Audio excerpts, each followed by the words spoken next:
ಕಲಿಯುಗದಲ್ಲಿ ಎಲ್ರಿಗೂ ಚಿಂತೆ ಅನ್ನೋದು ಕಾಡ್ತಾನೇ ಇರ್ತದೆ. ಸೊ ಯಾರೋ ಒಂದು ಸುಂದರವಾದ ಮಾತು ಹೇಳಿದರು, ನಾವು ಭಗವಂತನ ನಂಬಿಯೂ ಕೂಡ ನಾವೇನಾದರೂ ಚಿಂತೆ ಮಾಡ್ತೀವಿ ಅಂದರೆ ಭಗವಂತನಿಗೆ ಮಾಡುವ ಅವಮಾನ ಅಂತ ಹೇಳ್ತಾರೆ. ಯಾಕಂದರೆ ನಾವು ಈ ಭೂಮಿಗೆ ಬರುವಾಗ ಏನು ತೊಗೊಂಡು ಬಂದಿರೋದಿಲ್ಲ. ಸೊ ನಮಗಿಲ್ಲಿ ಏನೇನು ಲಭಿಸಿದೆಯೋ ಎಲ್ಲ ಭಗವಂತನ ಇಚ್ಛೆಯಿಂದ, ಅವನ ಕರುಣೆಯಿಂದ ಲಭಿಸಿದೆ ಅಂತ ಹೇಳ್ತಾರೆ. ಸೊ ಅಷ್ಟಾಗಿಯೂ ಕೂಡ ನನ್ನ ಹತ್ರ ಅದಿಲ್ಲ, ಕಾರಿಲ್ಲ, ಬಂಗ್ಲೆ ಇಲ್ಲ, ಇನ್ನೊಬ್ಬರು ನೋಡಿ ಅಸೂಯೆ ಪಡೋದು.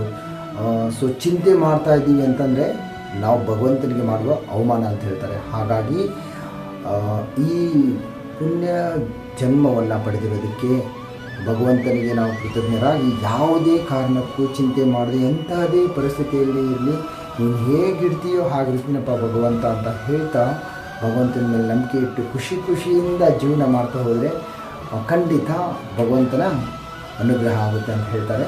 ಸೊ ಮೆಸೇಜ್ ಇಷ್ಟ ಆದರೆ ಸಬ್ಸ್ಕ್ರೈಬ್ ಮಾಡಿ, ಶೇರ್ ಮಾಡಿ, ಸೊ ದ್ಯಾಟ್ ನನಗೆ ಇನ್ನೂ ಉತ್ತಮ ವಿಡಿಯೋಗಳನ್ನು ಮಾಡೋಕ್ಕೆ ಒಂದು ಪ್ರೇರೇಪಣೆ ಸಿಕ್ಕಾಗುತ್ತೆ. ಸೊ ದೇವರು ಎಲ್ರಿಗೂ ಒಳ್ಳೇದು ಮಾಡಲಿ.